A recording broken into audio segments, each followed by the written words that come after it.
Hey everybody, welcome back to another episode of Cast It to the King. My name is Joshua Mickle, and forgive me if I'm stuttering tonight. I'm a little bit tired, but I wanted to record this right now because right now it is now slightly past 1:10 a.m. My wife is still away, hopefully, and she'll be safely returning home later on this week from her time in Michigan.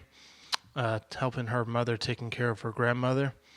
And just want to ask you all for your deepest thoughts and prayers. It's her grandmother's not all there in the head, so it's been like that for the last few years. But this year has the last few weeks or months, it's taken a turn for the worse. So just asking for your thoughts and prayers that God can work miracles in her right now with Grandma Zinke. Carol Zinke is her name. So if you want something to pray for that at least. And I'm also recording this almost now 1:15 because of the preparation that we're going into the Life Church called Revival Nights. It's 3 days of, I'm just going to call it a Revival Night Conference Week. It's essentially conference week. That's make room-esque of how it used to be back when I was at the church well over 10 years ago. There were two things at this church which is you would get excited for, in terms of messages, worship atmosphere, the creative team doing what they do. It would be Make Room, which back then it was in the springtime when it'll come out. And then you have Access Conference that comes out in the winter. Winter, no. No, I'm tired. Jeez. No, you had Make Room in the spring, and then you had Access Conference in the summer of June, third week of June.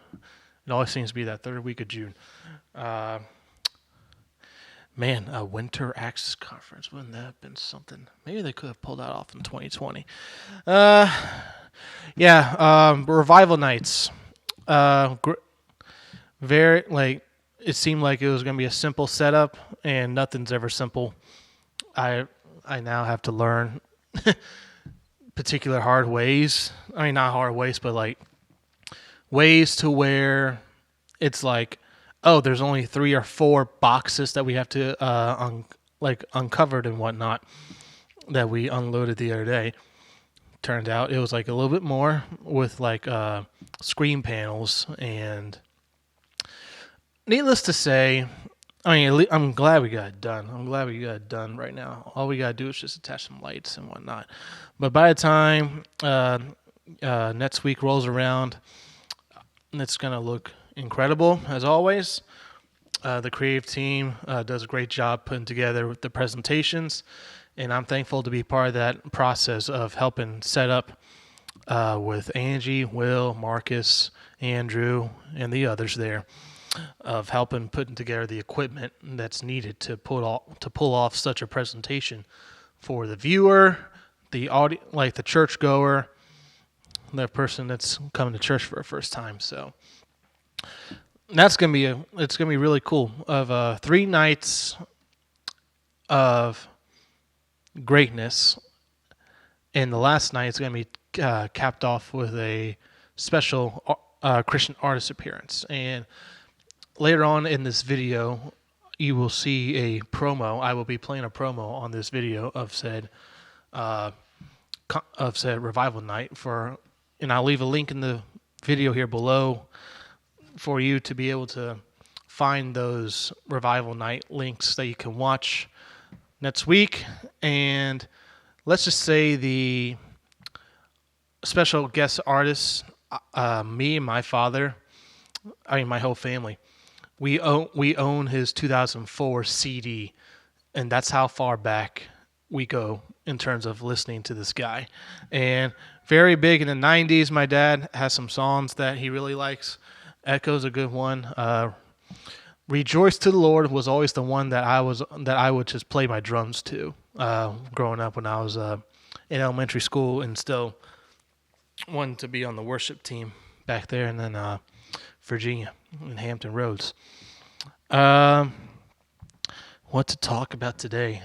Few topic discussions that we'll just try to sim through with this as much as we can, but we'll see how long this goes, given the time that it is right now, because I need to get some sleep. Sports-wise, the last episode we had Sam on from A to Z Sports. Great guy, awesome guy. Hope to have him back on with the show with a few extra guests that you've probably seen here before, with maybe Aaron Austin or Mark Siebelin or another Titan compadre that I know of around here. And maybe we can have a Titans power panel of sorts with him. Last week the Titans hire GM Rand Carthon. He is one of the player personnel coaches from the San Francisco 49ers. I like this hire. I mean, we need to go outside the organization in terms of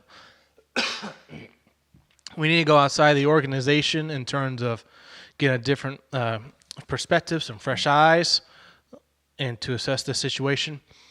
The only thing that I'm still leery about is who we're going to have as offensive coordinator, and is Mike Vrabel's stubbornness going to get in the way in terms of what they want to do with running the football, like still wanting to run the football. I think the remaining teams in the playoffs, if anything, all of the teams in the playoffs, they have good quarterbacks, and running's not their MO, essentially, except for the Eagles and the 49ers. But they do it in a way that's not old school, predictable. They do lots of motions, and they have quarterbacks that can move out of the pocket if you want them to. And Jalen Hurts and now Brock Purdy. First rookie quarterback to be in a conference championship game since Mark Sanchez in 2009. So he'll be the second. I mean, no, he's not the second. Joe Flacco was there after they beat us in 2008. That was a heartbreaking year for the Titans. Oh, my God. So Brock Purdy will be the first since Mark Sanchez to be in a conference championship as a rookie.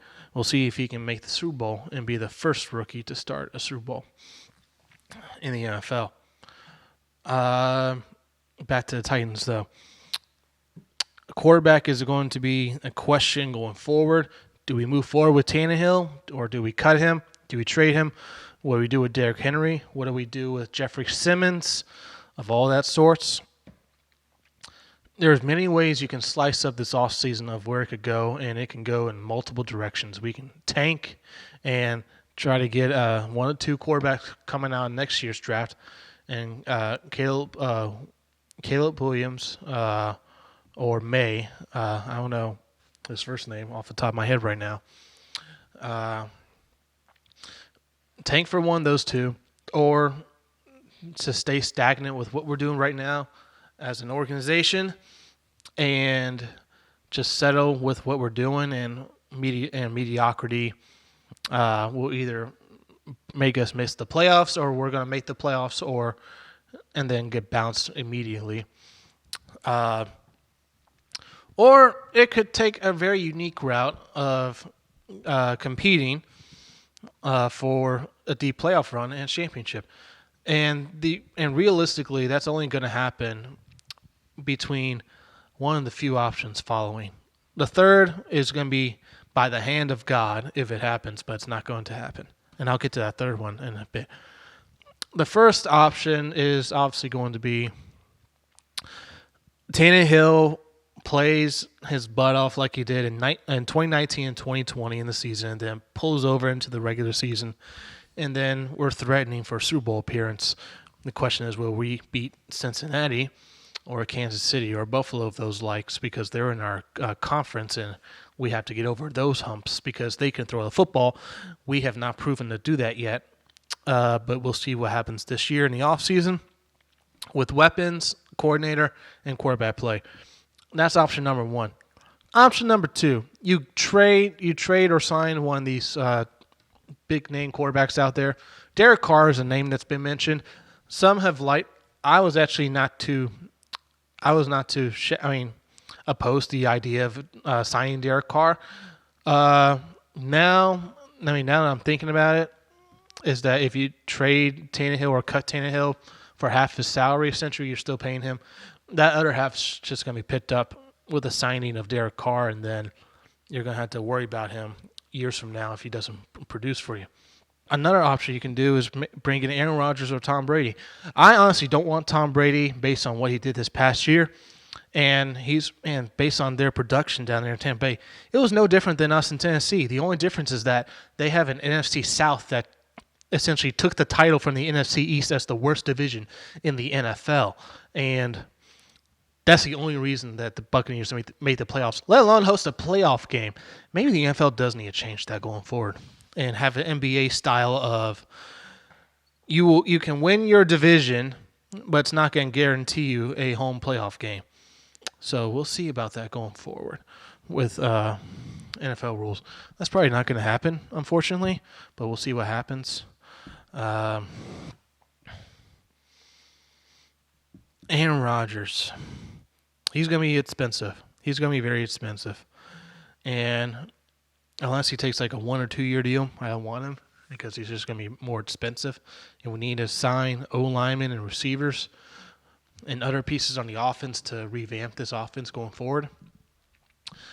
Another option is trading for Trey Lance. And he infamously put out that photo after Rand Carthon was signed by the Titans as the GM with 3 fingers crossed.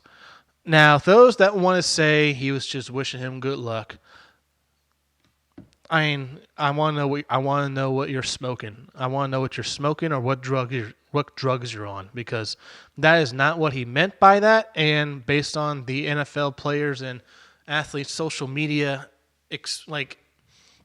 interactions these days, that wasn't a gesture to wishing you luck. If it was that, then he could have typed on his Instagram story, "Hey, wishing you luck, man," or in an Instagram post, or a post of a variety of a particular form, saying, "Hey, wish you luck, man, and glad to have been around you in San Francisco." But no, it was 3 fingers crossed because he wants to get out of San Francisco, and the writing's pretty much on the wall that not because of his fault of his own. Is that Brock Purdy is on the verge, if not already. He's going to have this starting job next year and for years, for next 3-4 years on that rookie contract, which is cheaper than Trey Lance's contract because he was the 3rd overall pick in the NFL draft. And for picks, I think from 3 to 7 or 4 to 7, they have a particular ceiling of you can have X amount of years, but you're not going to get paid as much as the 1st, 2nd, 3rd round picks. So that's a very, very cheap deal. And apparently, if the Niners win the Super Bowl with Brock Purdy as their starting quarterback, that is a $300,000 bonus that Brock Purdy gets as part of his rookie contract, which is pretty funny when you think about it. $300 around most parts in America can buy you a house. So in San Francisco, Santa Clara, it's going to be more than $300,000 to buy a house. So that'll probably be good enough for you to rent for the next few years. But you want to buy a house. You want to buy a house for sure. Trading for Trey Lance in Tennessee wouldn't be too much of a bad idea.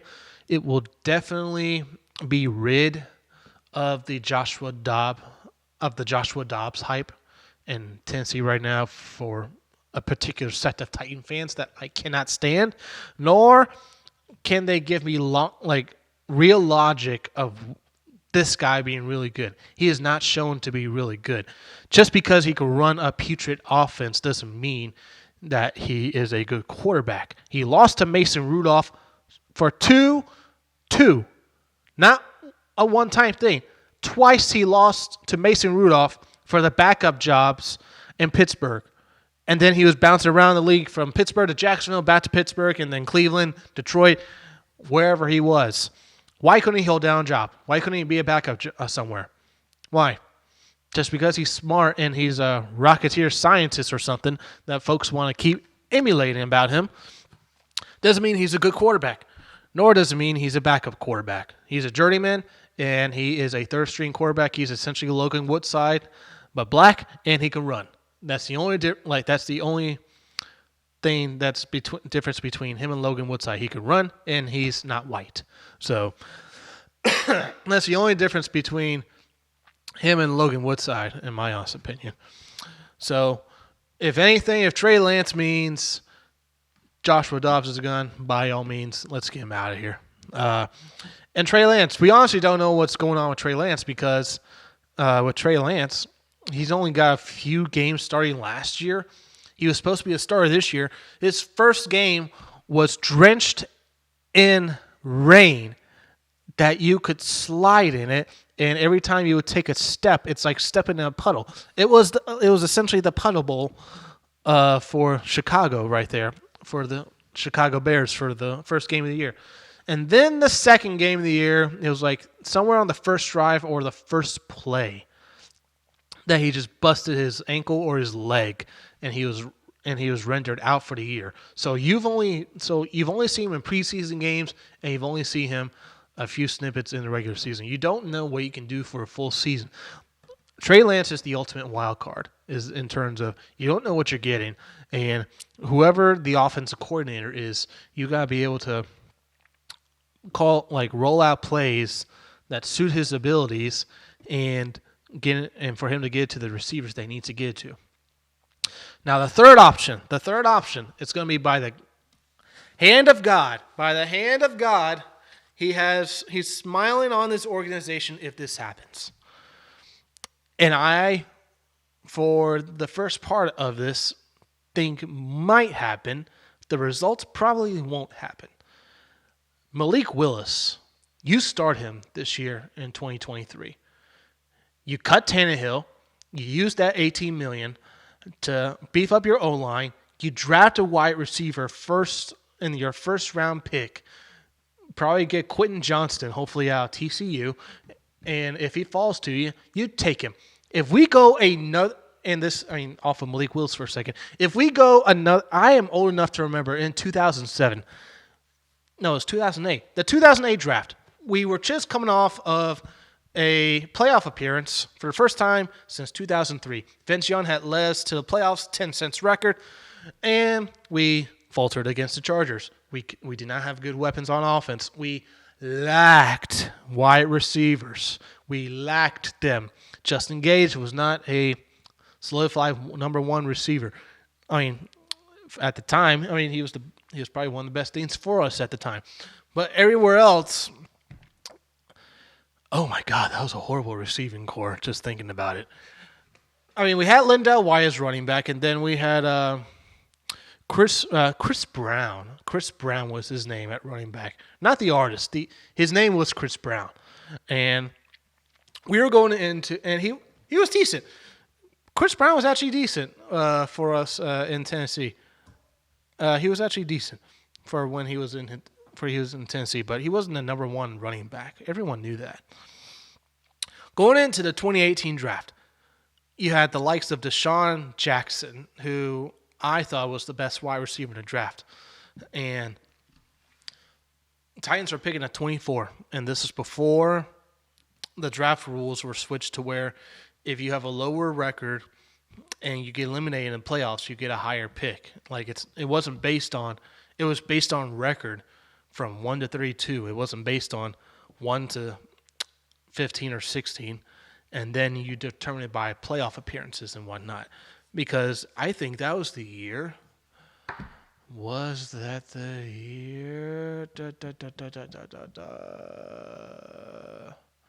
What year was it? The Eagles did well, and they got a mid-round pick. Or was that someone else? Someone had a mid-round pick. I want to say it was the Eagles. I can't remember what draft it was. They got deep in. Oh yeah, it was 2000. It was 2000. It was 2009. They had gone on a deep run for a championship run, and they drafted a I forget. Oh man, what was his name? He was an outside linebacker. That's the same year that Derek Morgan came out of the draft that Tennessee grabbed. The Eagles went to the NFC Championship game, and they were naturally selecting at somewhere in the mid-teens because their record was 9-7. So if that year was this year's draft order, they wouldn't be picking in the teens. They'd be picking in the late 20s. 2007, we needed a wide receiver. 2008 is the draft. Man, I'm tired. 2008 is the draft. We need a wide receiver, and Deshaun Jackson fitted the mold of what Vince Young needed for a wide receiver. We're picking 24. No wide receivers were taken in the first round that year. We're up at 22. No wide receivers were taken. And we draft Chris Johnson, running back from East Carolina. Now, you may look back at that and say, hey, that wasn't too bad of a pick. That wasn't too bad at all. Imagine a young Vince Young with Deshaun Jackson having him as a weapon. He never had, him or Kerry Collins never had a legit dynamic receiver. We had Nate Washington we brought in after 2008. He was good. He turned out to be really good for us for a good amount of years. I want to say close to a decade, almost a decade long of contributing to the Titans offense at wide receiver Nate Washington. So that was a good signing we did in the 2009 offseason. If there are no wide receivers taken in the first round of this NFL draft when we are picking at 11 and we don't take a wide receiver, I'm going to have some serious reservations on the season this year on what we want to accomplish. Now, it could be possible that we sign T. Higgins or whoever it may be in free agency. There's that possibility, and then we go draft an O-line. There's that possibility, and if that happens, then I'm all down for it because we solved our wide receiver need in free agency. Let's go get the O-line need in the first round of the draft.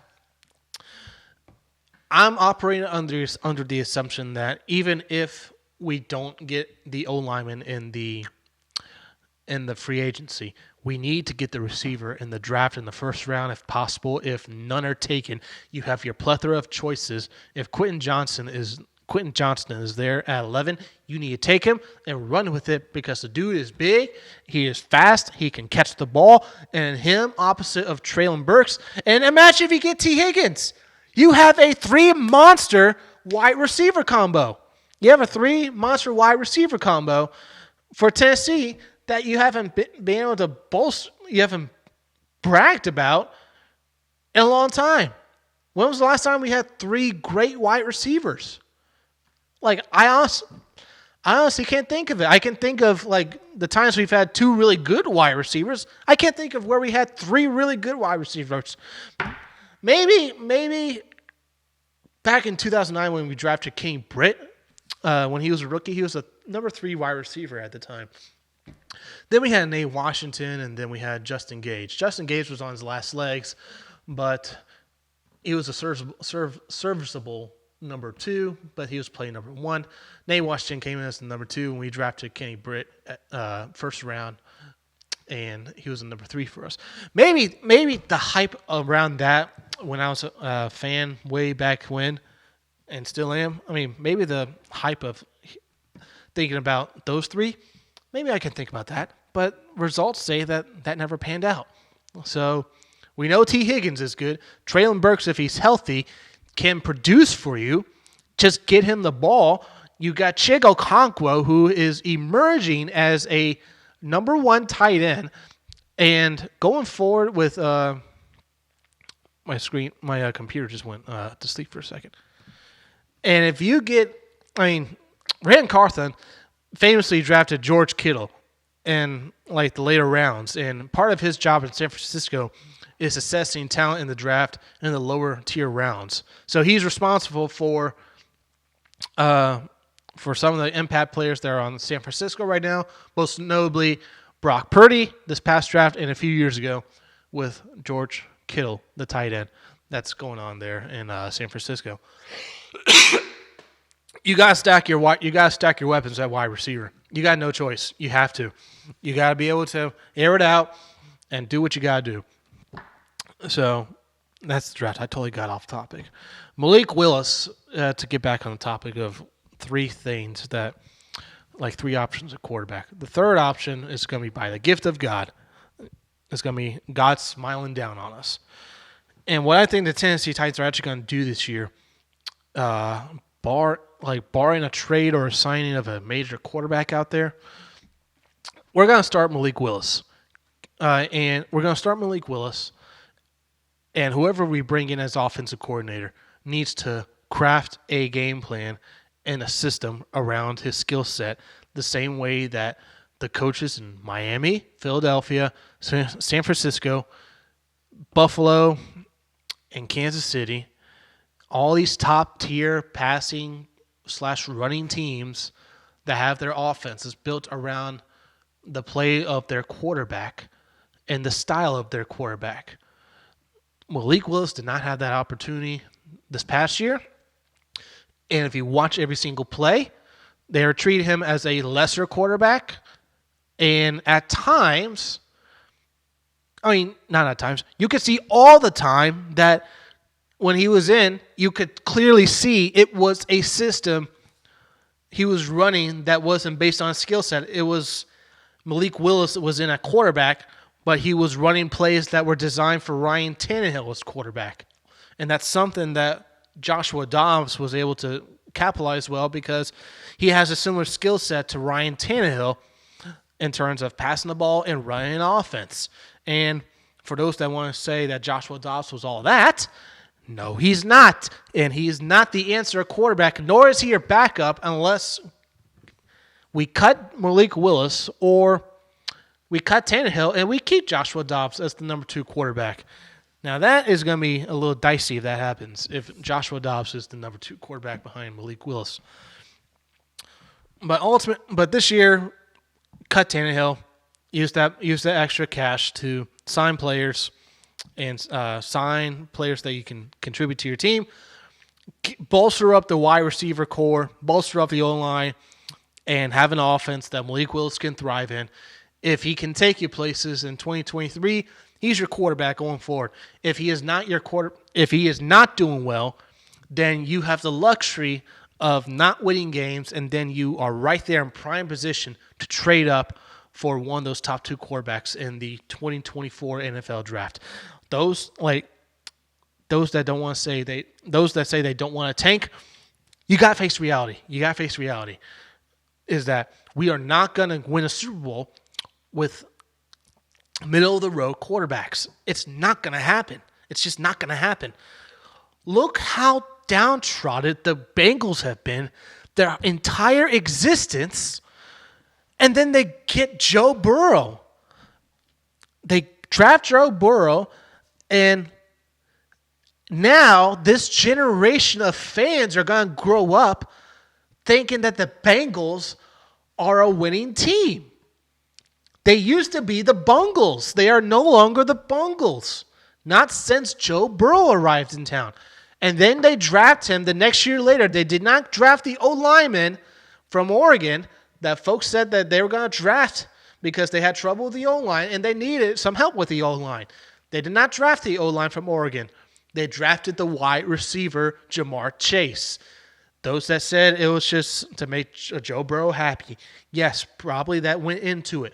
But the ultimate result, it has got them to a Super Bowl, and it might get them to another Super Bowl, let alone win the Super Bowl with Joe Burrow and Jamar Chase and that revolutionized offense right now up in Cincinnati. You need a quarterback with moxie. You need a quarterback that can make his own plays. You need a quarterback that can extend plays now. You need a quarterback that's not lackluster. Malik Willis may be lackluster, but you don't know that until you give him the opportunity, which is my argument this year, is that Malik Willis has not been given that opportunity. And until he's given the opportunity, you can't judge him. The same reason that some fans will want Trey Lance in here. You can't judge him because he has a small sample size. He has not played a whole regular season, and we haven't seen what a tailored offense looks like around Malik or Trey. We haven't seen it in Nashville. We have not seen it. And until we see it, it's just going to be speculation. And those that think that they're right, the Malik haters out there that may be watching this right now, are just going to be pointing fingers, and they're going to be saying, oh, he's such a bust. He's such a bust. Why couldn't he throw for more yardage? Why couldn't he score more touchdowns than Joshua Dobbs? Well, what was the points per average? What was the points per average on offense this year? We were bottom of the barrel, almost dead last in points per game at 17. That was the amount of average points that Malik Willis and Joshua Dobbs both averaged when they were the quarterbacks. Malik Willis actually, factually, scored more points in a game than Joshua Dobbs ever did in his 2 games with Tennessee. Joshua Dobbs couldn't score 20 points. Malik Willis scored 20 points against the Kansas City Chiefs, and that game went into overtime. And had it not been for a few drop balls, we could have had more points on the board, and then we probably eke out that game against the Chiefs, and then maybe we are talking a whole different story about Malik Willis and Tennessee being in the playoffs right now. But that's neither here or there. That's neither here or there right now. It's all speculation right now because you don't know, I don't know, until it actually happens. Folks want to look in hindsight with Jalen Hurts when he was thrust into the lineup, not because Jalen Hurts was good. It was because Carson Wentz was that bad. Carson Wentz was so bad that they said, you know what? He is so bad that, you know what? Let's just see what Jalen Hurts can do. Let's see what he can do in this offense with Doug Peterson, which ultimately he subbed him out for a third-string quarterback, and then he ultimately got fired. And now look what he's doing in Jacksonville because he has a top-tier quarterback, first overall, top-tier drafted quarterback in the NFL, and Trevor Lawrence in Jacksonville. Next year later, Jalen Hurts, the hot name in terms of the guy that folks want cut or trade away from the Eagles because they had a plethora of draft picks and Lamar Jackson and others were in the rumor mill of who is going to go to Philadelphia and who is going to take this bona fide team that they have built through a draft and built through free agency. Who's going to be that quarterback to take that team over the hump to the Super Bowl? They did not waver on Jalen Hurts. They gave him his shot his second year, and then going into his third year, they said, you know what? Let's go ahead and get you some bona fide wide receivers because you have shown that you have proven in a full season of starting.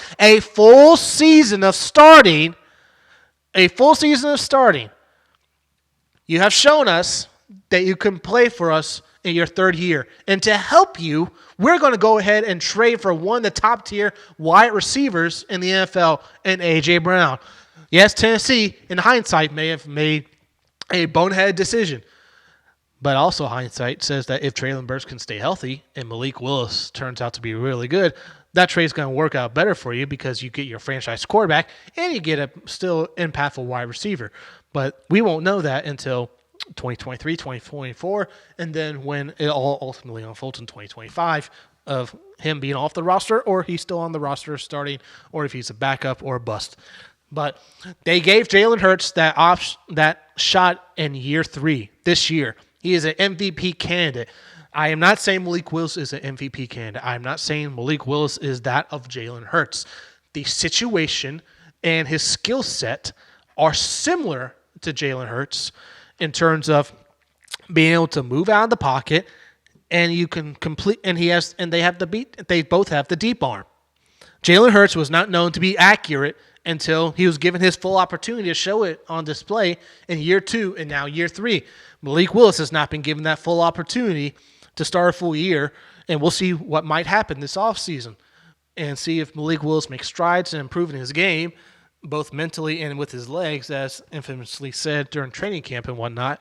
And Sam correctly brought that up in last week's podcast, is that Malik Willis needs to, it's all in the head mentally of him improving upon his skill set with what's going on with his feet in the pocket and being able to read defenses. He needs to do better. I'm not saying he is the ultimate savior of the Tennessee Titans, but you don't know that. I don't know that until he is given the opportunity to show you on the field for a full season. And 2023 is such a year that you can probably afford to lose games. It's not going to be pretty. It's not going to be popular. But if you're losing games, you're looking pretty in 2024 with either trading up for a quarterback, drafting that quarterback, or who knows if Dak Prescott might be available. Who knows if he might be available. Now, I've called him Tony Romo 2.0 after his debacle against the 49ers, but he is better than any of our options on the Titans right now at quarterback. Dak Prescott is better than Tannehill, Malik, Joshua Dobbs, or whoever we may draft in this year's draft, which is highly unlikely, especially when it was floated out there that maybe Rand Carthon went to Florida or is going to Florida to check out Richardson, the quarterback. All credibility with him goes out the window if he drafts that quarterback from Florida. That quarterback's not good. And for folks that say that Malik Willis is bad, he is worse. He is worse. He did horribly in the SEC, and that is top-tier competition. Folks want to talk about competition, Malik Willis in college. Sheldon Richardson, I don't know if Sheldon's his first name. Richardson, the quarterback from Florida, he has done bad in SEC competition. So I don't want him on my squad or on the Titans roster. And so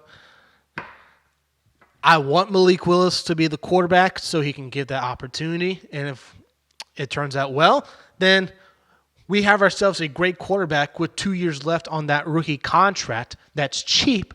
And going into the next year and the year after that, you can bolster your roster however way you want to with weapons around him that you can be threatening for Super Bowl runs. Now, will that happen? The money's realistically, probably not. Probably not. Because when has things ever gone right for Tennessee? Nothing's ever gone right if you're a Titans fan. Nothing has.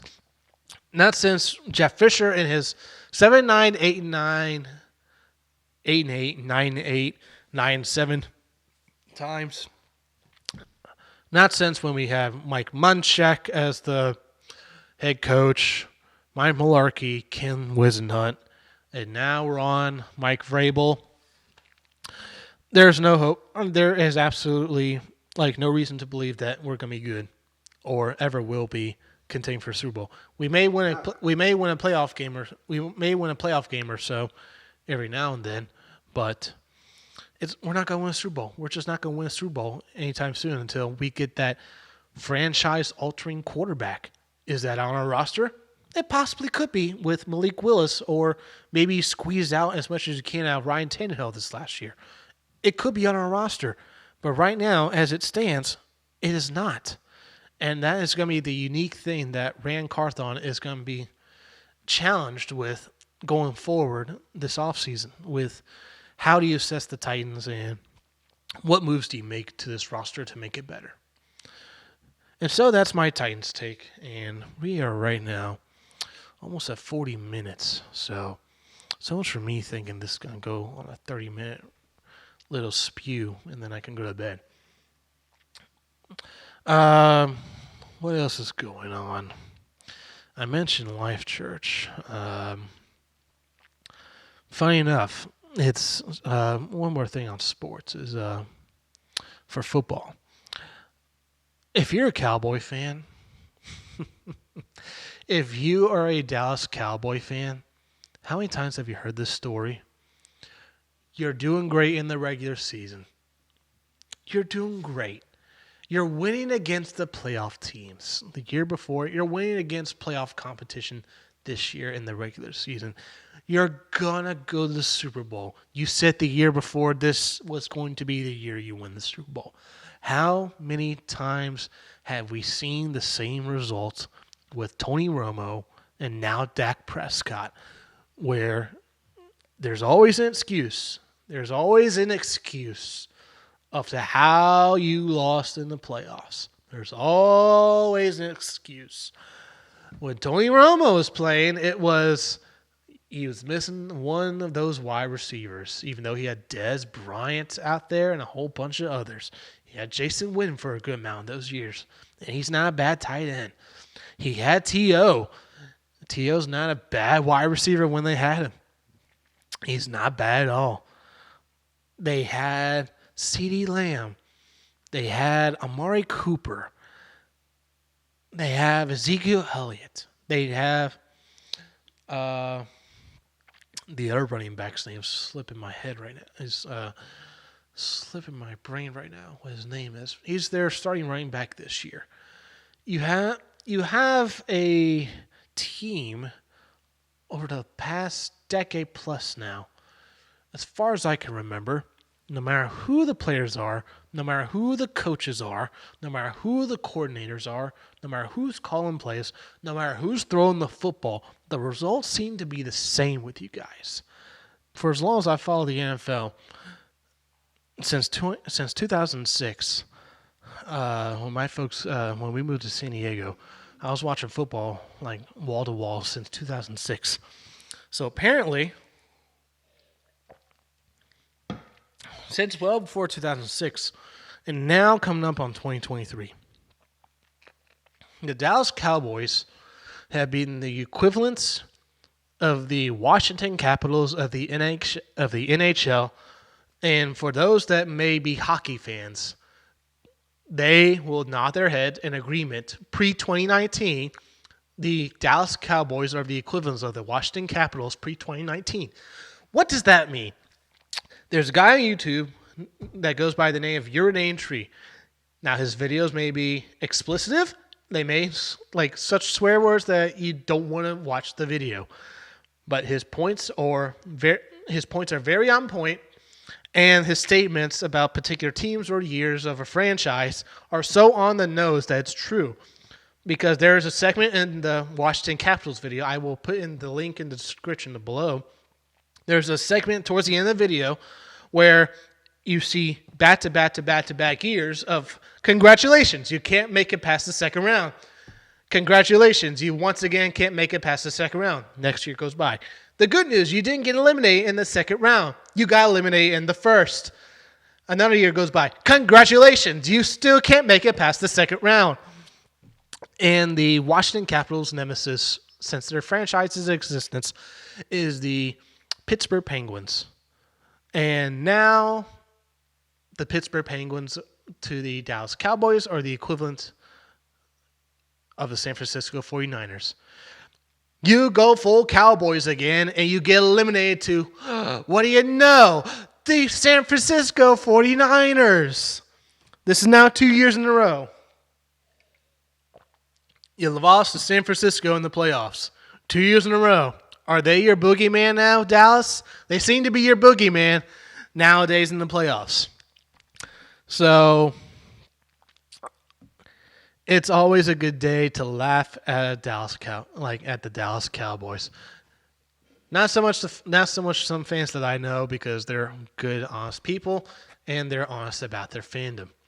But for those that are just diehard fandoms, or even ESPN shared a video, like a couple of videos where the fan at the end of the 49er game this past week, which is punches TV.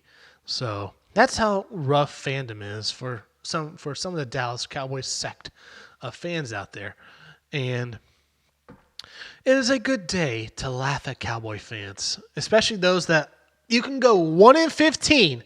They can go 0-16, or now 0-17, 1-16, and they will still tell you, next year we're going to win the Super Bowl. Next year we're going to win the Super Bowl.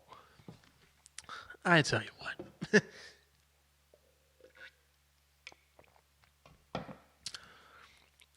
You're Cowboy fans, you're ridiculous. You're just, why?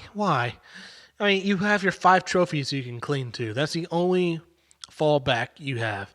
If you don't have those Super Bowls, then you're not America's team. And 2, you're just, I mean, what's the equivalent of the Cowboys right now if they don't have the Super Bowls? What's the equivalence of that? It used to be It used to be the Denver Broncos before they won the 2 Super Bowls with Elway. Uh, man, Buffalo? Yeah, Buffalo. You will have been the equivalents to the Buffalo Bills. You know what? That's funny. If you don't win Super Bowls, if you're Dallas, Buffalo has a Super Bowl or two right now in that trophy case up there in New York. So right now, if you don't have Super Bowls, your closest equivalent is to Buffalo without Super Bowls. That's your direct comparison I can think off the top of my head.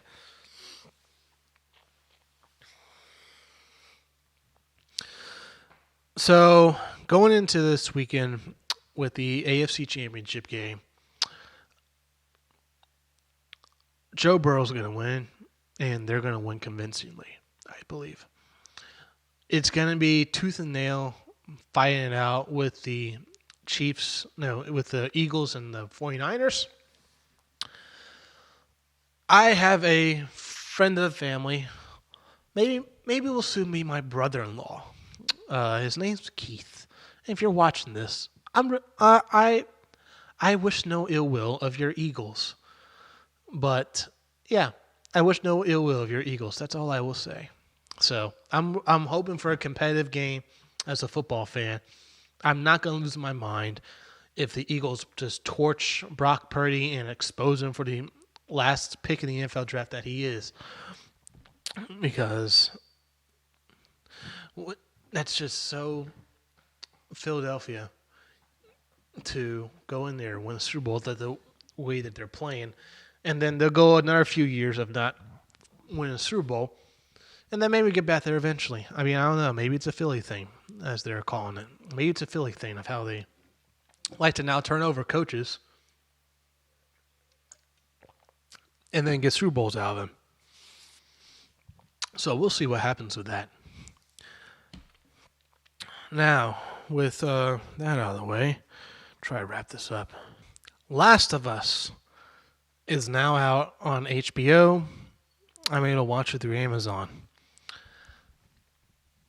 I did not play either of the games. I've only watched the story modes on both number 1 and number 2. Number 1 is my favorite. Number 2, I despise. I despise number 2 for what it is, for what they do with the characters that you love in the first game, and disrespect them in the second game. The TV show. Oh my goodness gracious! That was a perfect first episode, and episode 2 that dropped this past weekend is. I don't know what perfection is in movies or shows, or TV shows. That was perfection for episode 1. That was pure perfection in episode 1. The daughter scene that happens in the game happens not predictably. You knew it was going to happen in the TV show. I cried watching that in the video game. And I bawled my eyes out even more watching it in live action. That hit more in live action. That hit more in live action. That God. That's why we love Joel. That's why we love Joel, the character of Joel. You feel for him. Like, for what happened to his daughter, like the way they carved out the show and how they did in the games is that, I mean, you play as Joel, yes, but even in the show, it's like you're put in his shoes of what's going on, and he just lost a daughter. Which, if you're not crying or sniffling or your heart's not broken, you're not human. I mean, that was... I would just watch that over and over again just to... not that I like it. I mean, it's a great executed scene. And it actually improved upon the game, actually. Because initially, they're trying to get out, he and his daughter, from the infestation that's brought about this apocalypse in the world right now. And then they get to like some escape route area. A military man comes up on him. And when Joel's on the ground after the officer shot at him, the officer comes up in the game and is about ready to shoot him. In the TV show, he comes up to him and says, "I'm sorry." That gives you humanity in the soldier of knowing that he did not want to have to kill this civilian and that he was just giving orders. And man, that was really riveting and heartbreaking at the same time. Now, Jess, one of the characters on the show, and also in the game, in the show, I thought her face looked familiar. I did not know this until I looked it up just the other day. She's the same actress that starred in one of the shows that I loved watching growing up with my parents, Fringe. She is a great actress on that show, and when I finally saw that, yes, that is her playing Jess in Last of Us, I'm like, yes, man, that felt good. It's just one of those things that you watched or you saw this person growing up. It's almost, I don't want to say it's just the same as when we saw Toby and Andrew back as Spider-Man in No Way Home. But I got a little bit of that vibe. Of she was really good. She's really good as an actress. And I forget who the actor's name.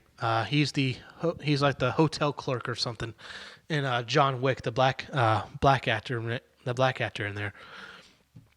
At that hotel. He was also in Fringe too. So when I saw him in the John Wick trailers and in the movies, I'm like, I know you. I remember seeing you on Fringe, and you were so awesome as the police chief. And now you're this hotel manager guy for John Wick in this hotel of like super killers and whatnot. So I see you. And that was, I had that moment of realization when I found out it was her. I'm like, I know who you are. Good 2 episodes. I expect the season now to be really, really, like, they seem to be, like, they're taking liberties here and there of how scenarios happen, but ultimately, like, the things that happen in the game, they're going to stick to, like, the core storylines of it and the core points of it, and they'll take liberties with some things because it's a TV show and not a video game. And I expect this first season to be really good. They said that when they were making the show, they're not going to make the storyline's not going to be straight up based off the game. I am praying that they are referring to Last of Us Part 2 and that Season 2 is not a direct adaptation of that video game. It may have been critically loved, but when it was coming out in 2020, there were a whole bunch of leaks that came out there 7 months plus before the game came out that there were certain employees at Naughty Dog and at Sony that were so upset with how the story went with Part 2 that they leaked the entire story with cutscenes rendered online. And then later when the game comes out, oh, yes, those were real cutscenes, and those were real story points in Part 2 that ticked off a lot of folks, including me. That was a Last of Us Part 1 fan. I love the first game. There are some points in Part 2 where it's really good. It's really good. You can build off of it. But what they do in Part 2, the social justice virtue signaling that they do in Part 2, it's ridiculous. It's honestly ridiculous. And I know it's a video game. And maybe the TV show can make the video game storyline more believable in season 2 potentially.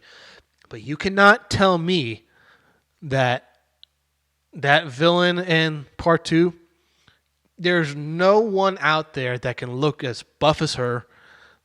I mean, it's a she. She's a she man essentially. Like she has a female head and a male's body. So ridiculously not real in a video game that is trying to convince you with its realism in the game, like in the real world, with the graphics and the story plot and whatnot. So you want to talk about virtue signaling and social justice warrior stuff? That was the apex of that in part two, and I hope they don't do that for the live action TV show. And if they actually do what they do in the video game part two in the TV show with a particular person being killed, I guarantee you those same fans that hate the second game but love the first game, me being one of them, are quickly going to dump this show and say, you know what? You lost me the first time with the story mode of the video game. You lost me then. You do it again, I'm not going to give you another chance if you do a season 3. I'm just going to check out and I'm just going to check out. It's kind of like with She-Hulk for me. For She-Hulk, first 2 episodes, okay, they're not bad. They're not bad at all. I mean, it's She-Hulk. Like, I know nothing of the character. I only know vaguely of her, and I know her comics are a little on the edgy side of things. I get it. And I knew very little about Moon Knight outside of him being a side character sometimes in the Spider-Man lore that I'm a bigger fan of with Spider-Man. And I love the Moon Knight TV show. I liked Loki and what's set up for the MCU. I liked Loki, Falcon and Winter Soldier. It was a good spy thriller show. Hawkeye, I didn't see the show. Not because I think it's bad, or I just refuse to watch it out of like protest or anything. I just don't find it interesting. Like, he's a character I'm least interested in. So he may have his fans, but just not me. I'm not a fan of Hawkeye, so I just didn't want to put myself through that time. I did watch the cuts. I did watch the scenes of Kingpin when I heard he was in the TV show. So, but with She-Hulk, first 2 episodes, not bad.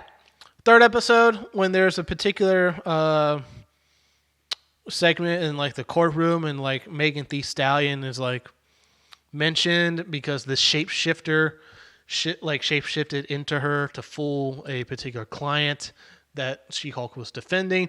Megan Thee Stallion was actually cameoed in the courtroom as like a courtroom participant in the audience, and I'm like, oh, okay, that's pretty funny. You got Megan Thee Stallion like in the courtroom as like an audience member because the case is like the shapeshifter is impersonating Megan Thee Stallion. So I'm like, okay, that's a funny little thing. And then the post-credit scene happened in that 3rd episode. There are a few things I don't want in my TV shows or movies. I don't want virtue signaling for political purposes, and I don't want anything sexually like out there that suggests a sexual message. When that twerking scene happened, I immediately turned off my TV. I'm like, I'm done. I am not going to watch She-Hulk anymore. And then even if Daredevil is in this show, which it was confirmed that he was, even though Daredevil's in the show and he's going to pop up eventually, I will watch those scenes on YouTube. I am not going to bear watching like another episode worth my time. I don't want that. Like, as a consumer, I don't want those things. I don't want anything like sexually like out there like that. And I don't want anything virtue signaling with social justice warriors or anything with political messages or whatnot. Because you know the saying, go woke, go broke. So, and She-Hulk ultimately didn't have the best of ratings. And it's probably not going to get a season 2. So, and she is a side character. So, it's not that surprising if she doesn't get a season 2 or if she doesn't get her own movie, and that she's just relegated to a side role to movies going forward. I have high hopes for Last of Us season 1 going forward. They have not disappointed, and the folks at PlayStation Studios, Sony, have treated this first season with great care and with great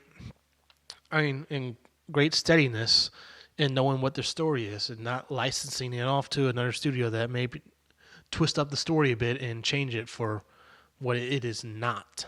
So I give kudos to Sony to building up their PlayStation Studios that they're now running as a entertainment venue, an entertainment arm of sorts. Outside of that, to talk about, we are still awaiting word from new DC Studios CEO James Gunn on when his film slate's supposed to come out. He said it was supposed to come out in January. We are running out of days in January of when that's going to be put out there. It could be tomorrow. It could be this week. It could be next week. We are running out of days in terms of what's going to be put out there and whatnot for his new DCU slate to rival that of Marvel. And Jason Momoa is not confirmed, but essentially put out there that after his Aquaman movie that comes out this year in 2023, he is done with Aquaman, but he is going to have another DC role. That role is rumored to be Lobo, who is a alien edgy bounty hunter. And he's essentially the equivalent of what Deadpool is for Marvel. That's what Lobo is for DC essentially. He's this edgy, no strings attached, no bars hold. So seeing him in such a role will be very, very intriguing. And if you search Jason Momoa and Lobo on Google, they look very he looks just like Lobo. It's as much as folks want to say Robert Downey Jr. looks like Tony Stark. He just looks like him. Hugh Jackman looks just like Wolverine. You can't unsee it. You just can't unsee it. And so we'll see what happens with DC going forward. And with that, I will draw this to a close with the podcast. Thank you for watching on YouTube. If you're listening to this on Apple Podcasts, this will be the end of the podcast as you hear it. But if you are watching this on YouTube, you're going to get an extra flavor of goodies of what's going to be coming down the pipeline next week at the Life Church, and for you to tune into their YouTube channel. So with that, my name's Joshua Mickle, and until next time, goodbye. We need a move of the Holy Spirit. We need moments where the Holy Spirit moves in our life and changes the direction of our life and our family. But God's got something greater than you can imagine and better than you can deserve. We serve the God of Ephesians 3:20. Now unto him who is able to do exceedingly, abundantly, far above anything I can ask, think, or imagine. Jesus understood the secret to his strength. His secret was not in living a long life. His secret was in giving his life so that we could all have life